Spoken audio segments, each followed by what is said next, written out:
This little piggy practiced today. Let's step into the huddle. You're listening to the PreSnap Podcast, brought to you by LineStar app, the top-rated DFS tool set and #1 companion for DraftKings, FanDuel, and Yahoo Daily Fantasy. Go LineStar Premium now at LineStarApp.com. Now here are your hosts, fantasy football experts Joe Pisapia and Scott Bogman. Hey, yo, what's up, everybody? It's me, Joey P, Joe Pisapia, and welcome to the PreSnap right here on the LineStar app. It is me, it is Scott Bogman, and it's you, and we're talking all things DFS. It's championship weekend, so we're going to dip our toes into the water. There's so many dad jokes, Boggs, so many, and we're coming to you live courtesy of the LineStar app, the greatest TFS tool site in the history of the universe. Go out there, get it. Upgrade to the premium product as soon as you possibly can, because guess what? I know football's winding down. I get it. You still got NBA going on. Baseball is literally around the corner. Go get your baseball black book too out on Amazon right now. That's my book. Going to get you ready for the preseason, going to get you ready for spring training, get you ready for draft season, get you ready for the entire season, because that's what we do. It's a fantastic team of people working on it. And it's not like your normal guide. It's got all the RPV, the relative position value stuff. It's got DFS in there by Bubba, who you know from last year's show. So on deck, we'll be back again soon. But Boggs, we got some football left to do here. And, just kind of, you kind of marinate on these games for a few days. And you kind of get a feel for things. And tomorrow we're going to do our official picks. And we'll do some more fun stuff with some player props. So make sure you tune into the wagering show tomorrow. But today's the DFS one. And coming into this one, when you're marinating on some of the games, as I've been marinating. And now they're very juicy. And I got to tell you, I am looking at this and I feel very strongly about a few things. The first thing is I'm going to pay up for Davante Adams and Aaron Rodgers against Tampa. And the other thing I feel very strongly about is having Travis Kelce, because I want to take that advantage for better or worse. I want to pay up for it. And you could do all three very easily, especially on the FanDuel side of things, and really make it work. Before we even get into prices and get into the players and break down the games, that's my 50,000 feet or however many feet you usually are before you see something like that from far away. And that's my feeling. So how do you feel about this weekend going in where you're like, you know what? This is my gut instinct. I've watched the games all year. I've watched these guys. Where you want to put your money? Yeah, I mean, it's on Rodgers, and it's almost silly to say that, knowing how terribly he played against the Bucs in that first meeting, right? Where I think he scored 5 points and threw a bunch of picks and just looked terrible. But that was, Alan Lazard was out. Tunyon hadn't developed into what he is quite yet. And Davante Adams was coming off an injury. He'd missed the previous week. So all that stuff adds up to, plus the lack of a run game that they had really dug out at that point. These are completely different teams from, I believe that was week 6 to now. So, if that game had been week 14, it'd be way fresher in our minds. It would have to be something that we pay way more attention to.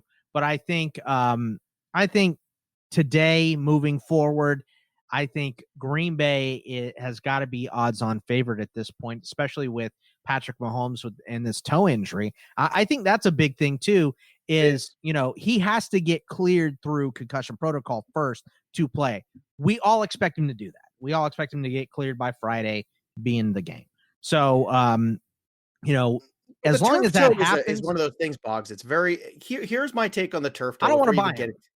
I don't want to buy him at that price. And on top of which, it makes me slightly fearful about Tyreek Hill. And here's why, because if you're going to, have those big explosive plays from Tyreek Hill, typically you have a little bit more, they come off of Patrick Mahomes buying time with his legs and being able to roll out, being able to wait in the pocket a little bit more, avoid a pass rush.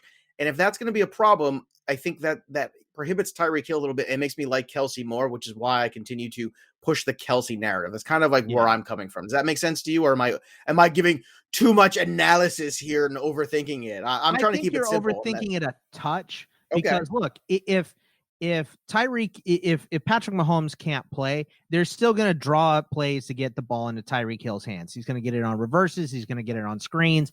He's going to get it on intermediate throws, short throws, all kinds of stuff. They're going to find a way to get the ball into Tyreek Hill's hand, should Mahomes not be able to play. And even if Mahomes can play and he's not 100% because of the toe, he's still going to get drawn up on shorter plays instead of longer ones where Mahomes is trying to buy some time and stuff like that. So I think you're overselling the lack of Tyreek Hill a little bit, but I don't want to buy Mahomes, which makes me less likely to buy Tyreek Hill, although I am still very likely to buy him. It's Adams and then him and then everybody else. They're still going to get Tyreek Hill involved, and he'll get the jet sweeps. There'll be gimmick plays in there for him too. But you and I both know when Tyreek Hill is at his best, it's in those long passes where he just burns everybody, where he and torches goes past guys. Yeah, when he just torches guys. And you know what? Buffalo is a harder secondary to do that too. Absolutely, they're very physical, and that combination of the Buffalo secondary along with the Patrick Mahomes turf toe, it gives me enough pause. Now, look, this is one of those things too. If you don't want to play a championship weekend, I get. But if you do, my suggestion is you have to multi-entry this. Like, you have to play different lineups and play around with it and be willing to be wrong about some things, because there's only a finite number of things you can kind of move in. It's only 2 games. Some people don't like the 2-game slate. Honestly, during the year, I hardly ever play. The only time I play the small slates, to be honest, and I'm always very transparent about what I play and how I play, I like Thanksgiving Day. Like I always have, because I just want to watch football all day. Most and have years a little that's juice. 3 games. Not this year, but most years it is. But that's what I mean. That's the shorter slate Ravens. that I like to play. I don't play Sunday, Monday. I didn't do Monday, Thursday. I like the main slate, like the sit there, main slate, have time to analyze it, break it down. Now I will also play early and late, because I always think that there's ways to make money doing that. But that's kind of like where I come from. So let's start with this game here. Let's start with Josh Allen and company, as the Buffalo Bills are going to be taking on the Kansas City Chiefs. This is a 3rd straight year in a row the Chiefs are going to be hosting the AFC Championship game. So incredible job by them. That's an achievement, especially in the AFC, which was a tougher conference this year. So Josh Allen is at 6,985. And obviously on the flip side of this game at quarterback, we'll do position you usually do team at a time. Let's do position at a time here. Mahomes 76 and 9K. So Boggs and I kind of on the same page here, where Mahomes at the price we're not into. Now, Josh has been very good. We know he's been very good all year. I guess here's the thing. I don't want to take too much out of what I saw last week, because the Baltimore Ravens D is very good. Kansas City defense, I'm not very enamored of. If you are not going to play Aaron Rodgers in lineups, is Josh Allen your pivot, or is Tom Brady? Tom Brady's my other pivot. So Okay. I like Josh Allen is obviously amazing, but the lack of a run game really it has been it hampered them last week. I think Singletary didn't have a terrible average, but he had like 7 carries for 25 yards or something. So it just wasn't enough. And when Diggs is getting all the targets, you become a little bit too predictable. So I'm not necessarily going to wholly and completely buy in on Josh Allen this week. I think this is what I do. I have, but the core of my teams are going to be Kelsey, and then Adams and Rodgers, and then playing around with stuff. And then I think if you want, you do the Kelsey with Allen, with Josh Allen and Stephon Diggs. So you do Aaron Rodgers and Adams, and then Allen and Diggs, and you hope that one of them pays off and that connection works. Because as you're saying, even predictable, Diggs is still. We'll get to the wide receiver, but Diggs is still a good buy. So Diggs is still a good buy. I know he's not 100% healthy, but no one is this time of year. But yeah, I think that's definitely in this game which way I prefer to go. Now, Devin Singletary, as you mentioned too, his lack of I don't know, fantasy what's the word I'm looking for? Because he doesn't bring any much. Yeah, sucks. Yeah, good. Thank you, suck. Yeah, he sucked. He has sucked all year. He's not that good. Yeah, he's not. He has not. No, he has some. Every now and then he has that little burst of explosiveness, and you see it, and you saw it last year at times too. But it just hasn't really carried over. But I will say this: he's a league average running back, which is fine. Right. I mean, and that's good. I mean, you're better than pretty much everybody else on the planet except for the 15 guys ahead of you or whoever. But he's league average at RB, and they didn't run the ball enough last week.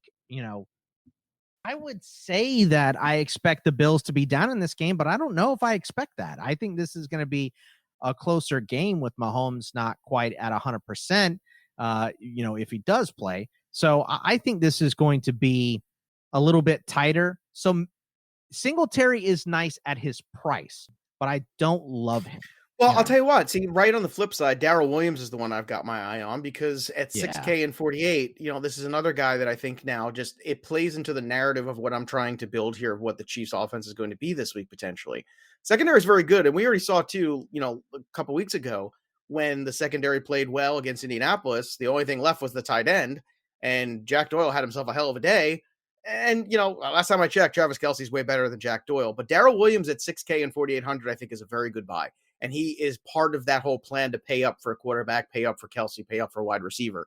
So that to me, I actually think Darrell Williams is a very good buy this week. And you know what? The difference in this game between these two teams last time they faced each other was Clyde Edwards-Helaire having a great game. Well, he ain't healthy. And you know what? Le'Veon Bell yards. Even if CEH plays, he's not going to get that massive amount of touches. I believe Darrell Williams will still lead this team in carries. So. Yeah, I look, it's that was the big difference in that game because they did a pretty good job of keeping Tyreek Hill in check in that game. I went back and looked through some things and watched some film a little bit and some stats and stuff. And I just feel like, it's Darrell Williams is a good buy. It's worth a shot. And with the rest of these guys, look, it's all the dart throws with wide receivers of the Kansas City Chiefs. You want to dart throw Mecole Hardman, he's got to get in the end zone. Demarcus Robinson, same thing. Sammy Watkins, all that stuff. But I'm going to take Darrell Williams. I'm going to take Travis Kelce, and the rest I'm going to pass on. Now, going on the flip side of this too, Stephon Diggs is 8,300, 7K. I mean, we keep waiting for somebody to stop Stephon Diggs. It just doesn't seem possible. It seems like nobody can do it. They're getting him open in clever ways. They're doing a very nice job all season of doing that. And I mean, we just at a certain point, like you have to continue to ride the hot hand, and that's been the hot hand all year. Yeah. I mean, this game, doesn't this feel like another Chiefs under game to you right now? Yeah, well, we said on Tuesday, right? The Chiefs have covered like one time in the last 10 games or something like that. Like that defense is not world beating. They should have lost to Cleveland last week. They should have lost that game. Yeah, that rule gets changed because of it. I think it will. I think the rule will be changed because of what happened in that game. If that rule's flipped, Cleveland probably wins that game because Mahomes can't come back in and have that game-winning drive. Maybe Chad Henne does it. It's not out of the realm of possibility, but it seems like it's probably a Cleveland win. So, I kind of keep coming back to this too, which is the combination so far that I like, especially on FanDuel, the way the price structure is I have Adams and then I have Cole Beasley and John Brown.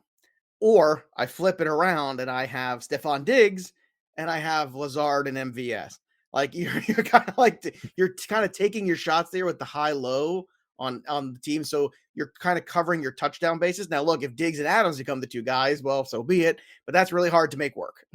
You can't really do that. But I think that's, again, kind of my approach. So between Beasley, Gabe Davis, John Brown, all those guys, they're all viable. Price range, Gabriel Davis is 5, Beasley is 5.7, John Brown's 5.6 on FanDuel. On DK, Brown is 4.3, Beasley's 4.1, Gabe Davis is just 3,500. So Davis is the biggest savings, and I think he has equal upside. He had way fewer snaps than John Brown last week. So he did. Honestly, but he still gets red zone looks, and that's what I'm looking for here today. If you're playing Kelce, because Kelce is more than double everybody else at tight end, it's just his price is ridiculous, but he offers you that upside. If you're doing that, I don't hate Isaiah McKenzie, throwing him in there just to see maybe if he takes a kickback, if he gets a screen pass or something, because they design plays for him to score. So McKenzie's not the absolute worst option, although his snaps are very limited. So, but they do put him in position to make big plays. So I don't hate him going all the way down. I think it may be worth it. I'm not saying wholly and completely, but it may be. I would rather go with McKenzie, I think, at his price than I would at Gabe Davis. All right, fair enough. And I like Gabe Davis, that. But since John Brown's been back, he's radio silent. So it's fair. It's fair. It's all hands on deck in these games. You and I both know that too. Yeah. So, nothing surprises me. There's going to be weird one-offs. And that's why if you're doing single entry, I mean, just kind of like, you might as well just light the money on fire because like you're working well, because there's a finite number of combinations that are going to be good. So you might as well try 3 or 4 of them at least and play it that way. And if one of them hits, you're in really good shape.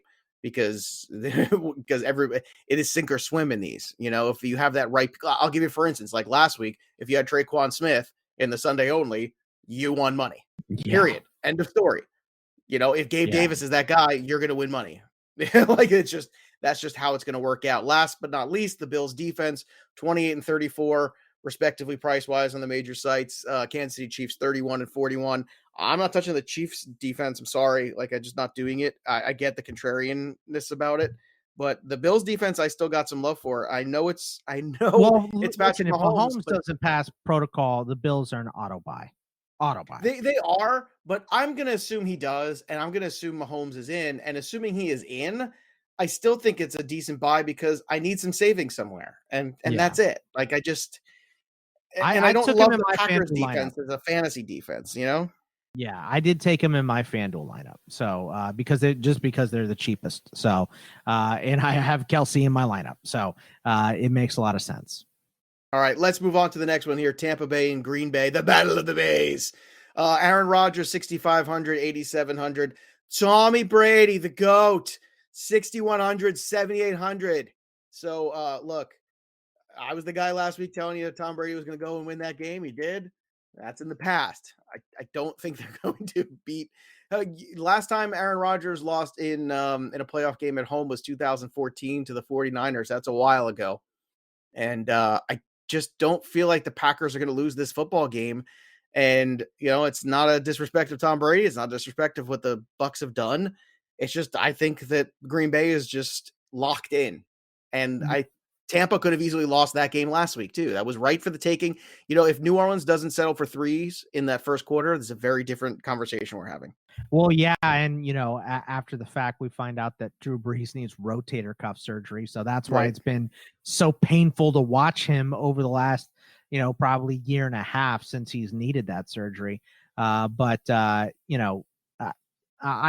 with you. I think Green Bay is going to win this game, but I never want to count out Brady, especially with those weapons. Even with AB being a little bit banged up, Mike Evans looks healthier. Chris Godwin looks fully healthy for the first time this year. Cameron Brate has been stepping up. Gronk really hasn't been doing much, but Brate has had 2 good games in a row here. So he's been studly lately. So I'm not counting them out. And, look, Leonard Fournette has been, playoff Lenny is what everyone's calling him. And he has looked like an absolute stud over the last 2 games. So I'm in on buying Brady. Like I said, he's my pivot if I can't afford Rodgers, but I expect the Packers to win this game. Allen's going to be my pivot. So no one can cover Adams. Not a single person on the planet. No, and that's why Adams is, and that's why, like I said, Adams and Kelsey, my first 2 purchases, and if I'm going to purchase Adams, I have to, and I'll give you a ratio. Like if you're doing 4 lineups, I would have 3 Rodgers. Just in the off chance that you end up with great Devontae Adams game.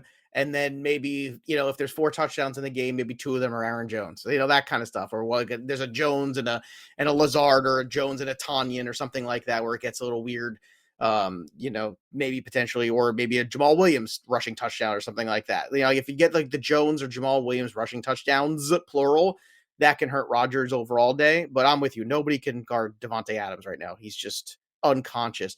So let's move on to the running backs here in this game, because it is Aaron Jones at 65 and 8K. And then our boy Leonard Fournette at 53 and 72, Ronald Jones at 46 and 56. I'm okay with Leonard Fournette in this game. I think Leonard Fournette knows he's auditioning for a job somewhere next year. And Green Bay, not a great run defense. They weren't last week either. Cam Akers had a pretty good fantasy day. Fournette's going to be my guy. 53 and 72, lock it up. Playoff Lenny, absolutely. I mean, and on the flip side, Joe, with Aaron Jones, number one, they've been mixing in Jamal Williams and A.J. Dillon at a substantial amount. And number 2 is the Bucs have one of the best run defenses in the NFL. And even in the pass game too, I think they gave up the most passes to running backs, but held those passes to the fewest yards per catch. So I'm not in on Aaron Jones. I'm way more in on Fournette, specifically due to the price. He's very, very cheap. Now, the one way you can make, if you're not going to have Kelsey, you can get Diggs and Adams if you use Tanyan, which I'm okay with. I don't think that's a bad look. He does kind of need the touchdown though. Like, I feel like if he doesn't get the touchdown, it ain't going to be good. But I I do got like him. Adams and Hill with because I went down That's to fair. McKenzie with Kelsey. Yeah, So, like I said, it's the combinations, and you got to play around with it. I'm not going to play around with Gronk. Like, I know anything's possible. Gronk could come down I with would a rather have score. Braid. I would rather have Braid. Braid's I don't cheap. think that's a hot take, baby. I don't think that's crazy at all to say you'd rather have Brayton. If you're gonna Yeah. go all the way down there and then load up everywhere else, why not? I mean, That, Brayton that looked great. saves you 200 on Mhm. DK and 200 on FanDuel as well. So the savings are a little bit better in DK, but It's a better yeah, DK play. So same thing with Robert Tunyon. Like, if you're gonna have a $3,600 Robert Tunyon on DK, I get that as the pivot from right. Kelsey all the way at the top of the board. Because Yeah, Kelsey's Kelsey's so more good. than double. He's 8,000. Yeah, I mean, and rightfully so. I mean, he's having Yeah. the same games Diggs is having. Right. Like, And he's a tight end. Yeah, it's and ridiculous. he's a tight end, and it's just such an advantage there. So if he goes off and you find that other, see, I'd rather take that shot of that one other wide receiver, even though there's more of them, than the other tight end, because I think the downside of the tight end makes you miss a pay line, and that's what I'm concerned with. And I don't care if Kelsey's roster percentage is 70%. I don't care. I don't care less. Moving on. All right, let's talk about the wide receivers in this game. As we mentioned, Devontae Adams, 8K, 8,900. Lazard, just 42 and 57. Look, MVS is just a dart throw, so I'm going to kind of ignore him. But Lazard is, I think, very viable. I've liked Lazard most of the year when he was healthy. And then you've got the big three over on the Tampa side. Evans is 58 and 66. Godwin is 54 and 68. And then AB, who is 47 and 58. So they're right basically around, except for AB is you're getting a big discount him on DK, which is going to push his roster percentage up. So take me through the Tampa Bay wide receivers. In your mind, is it Godwin? Is it Brown? Is it Evans? If not one, is it a combination? How do you see it? Yeah, I think it's Evans this week. And I know he draws Alexander, and that's a tough matchup. But I think it's almost impossible to beat Evans, just like it's almost impossible to beat Adams. Adams gets unbelievable separation from his crazy footwork. I mean, it made Chris Collinsworth sound like Quentin Tarantino the other night on Monday Night Football a couple weeks back, talking about how much he loved Devontae Adams' feet and all that stuff. But Mike Evans does it with physicality and just being so much bigger than everybody else. And Brady has really locked onto him specifically in the red zone. So I think Evans is most likely to score a touchdown. So he would be my guy here. But I also, AB being a little bit banged up. And if he's not, he didn't practice on Wednesday, I believe. So if he is going to be limited, Brady loves throwing the ball to Scotty Miller. And Miller is very cheap. Not saying that he's going to get on the field too much, but that's the same. If you're going to bottom out somewhere, that's like I said with McKenzie too, Miller is also a decent bottoming out attempt. So I like him too. But for me, it would go Evans, Godwin, and then AB because he's banged up, and then Scotty Miller if you're throwing in the towel at a spot. Yeah, I think I agree. I think I agree. And Evans, I think, gives you the greatest touchdown equity. And I think that's what you're looking for, especially on the FD side of things. All right, so that's the championship games. But before we go today, also big news this week, Philip Rivers not coming back. Just want to get your thoughts on that real quick. I'm a little surprised because I thought it was a really good finish to the season that started out pretty rough. He went from one of the worst O-lines to one of the best O-lines, made the playoffs. They fought hard. They nearly beat Buffalo on the road. I mean, I know he wants to spend more time with his kids, but geez, there's a lot of kids to spend time with. But, I got to tell you, I'm a little surprised, but I guess here's my follow-up question. Does this open the door for Carson Wentz to Indianapolis to be reunited with Frank Reich and a great offensive line and a run game and some wide receiver talent? Yeah, but the Colts have been so good at spending their money and nailing down their contracts and stuff. I don't think that they would buy into a terrible contract like Carson Wentz, unless they really like Carson Wentz. We'd have to get word on what Frank Reich's opinion on Carson Wentz is. But I just like the stat that someone put out that he was fourth in so many things, including children. He was fourth in children in the NFL. Cromartie was number one. Cromartie's always going to be further ahead of everybody, no matter what happens. Travis Henry was up there too, and I can't even remember who the last guy was. That's right. So. Travis Henry had a lot of kids too. I forgot. I think Cromartie was at 14. Cromartie's my favorite one because on that Hard Knocks where he tried to name them all and you could see him struggling. That was my favorite thing ever. That was the best. Well, honestly, 14 kids. I mean, could you keep up with all of them? No, and the more kids you have, the more damage to your brain. I have 2 and I can't remember things. 14. I mean, it's probably just like, hey, you come here. I mean, it's just. My grandmother had 3 grandchildren, and she would say, "My cousin's name is Lance, and I'm Scott." And she was Scott. Imagine they always start another name before they say yours. That is son. Classic grandma material. Classic grandma material is always they start the name before they say the other name. Mike, what do you just come here? Get over here. Yeah, get over here. I'm gonna beat you with this wooden spoon. All right. Have a great championship. Enjoy the games. It's going to be fun. We'll be back again next week, kind of put a button on the season and kind of take you through the Super Bowl odds and everything else as we close out football season. Again, a huge thank you to the LineStar crew. It's just such a great group of people we work for and with. And, we'll write more love letters next week. But I just want to reiterate that. It's a pleasure doing this show. And I see the numbers every week, and it's stunning to me that even as football season has steadily fallen, the numbers don't, which means you're still listening to us, which means you like us. You really like us. And we appreciate that. So have a great bit of luck. Like I said, play multi-entry this week because single entry, which I would normally recommend, ain't going to get it done. You want to play some cash, go for it. It's a fun little weekend of football with the 2-game slate. So enjoy it while you got it because it won't be back again till September, and that's a long time away. So for Bogman, I'm Joey P. Follow us on Twitter at Bogman Sports, at Joe Pisapia 17, at LineStar app, and LineStar NFL. There's nothing left to do now except don't sit, win. You've been listening to the PreSnap Podcast brought to you by LineStar. Hit subscribe, drop a review, tell a friend, and stay tuned for the next episode from fantasy football experts Joe Pisapia and Scott Bogman.